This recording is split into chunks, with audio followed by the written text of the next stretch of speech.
are some stories that don't feel finished. Even when you read everything, even if you hear all the details, they linger.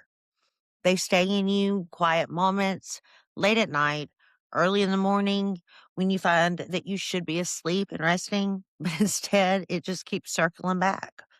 This is one of those stories. I'm your host, Misty, and this is Keeps Me Up.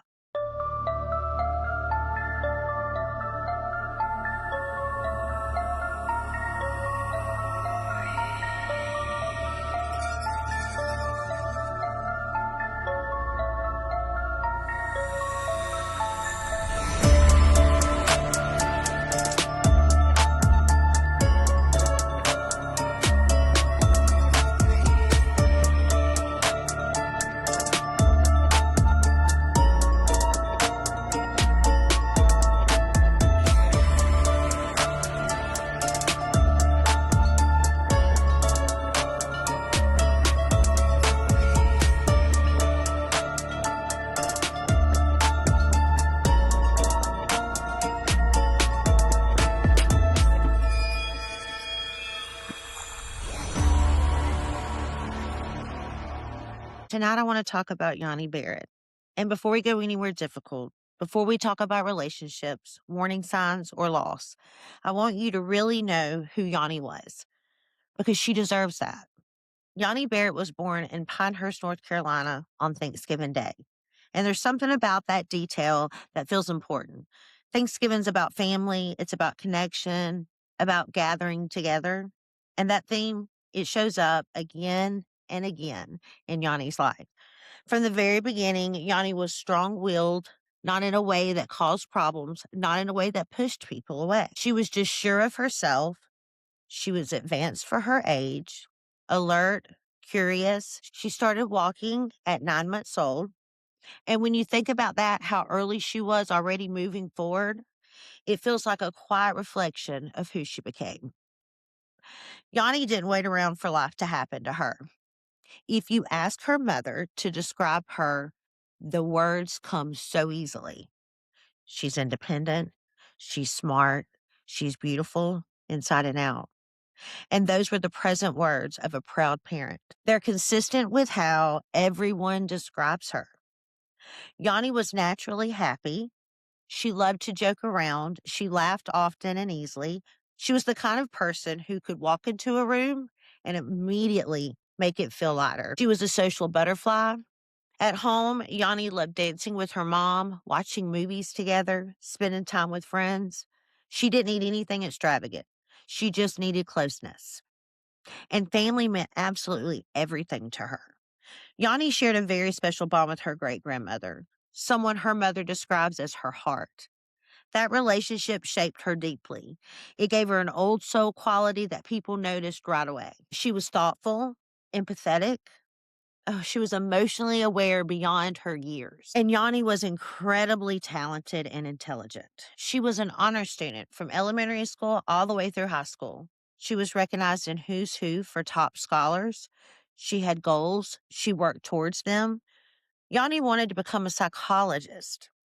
She wanted to understand people. She wanted to help people. She wanted to heal what others couldn't always see. And that choice tells you a lot about her heart. To her mother, Yanni wasn't just a daughter. She was a joy. She brought laughter into rooms. She lifted moods without even trying. She made people feel at ease. And then Yanni was preparing to become a mother herself. She had just had her baby shower. She had been approved for her own apartment and was waiting to move in after her baby daughter, Alea, was born. She was planning. She was looking ahead, getting ready for a new chapter. As a child, Yanni carried her baby doll everywhere she went, never left it behind. And her mother says that's how she knew Yanni would be with her own baby. Protected, devoted, fully present. She already helped care for her niece and nephew, one just a year old and the other 6 months. Motherhood came naturally to Yanni. When Yanni passed away, the number of people who showed up spoke volumes. There were so many people that attended her funeral that there wasn't even enough room in the church. Now, that doesn't happen unless a life truly mattered, unless that life truly touched you.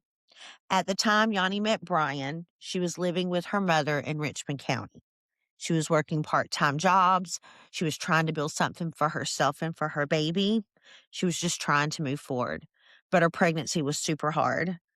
Her first trimester was filled with a lot of stress, a lot of threats, and problems at school. And it matters because stress changes you, it wears you down. It can make you feel and seem vulnerable to others. But at first, her mother didn't even know Yanni was involved with Brian. Then there was small changes, leaving the house late at night, a shift in energy, things that felt different but not yet alarming.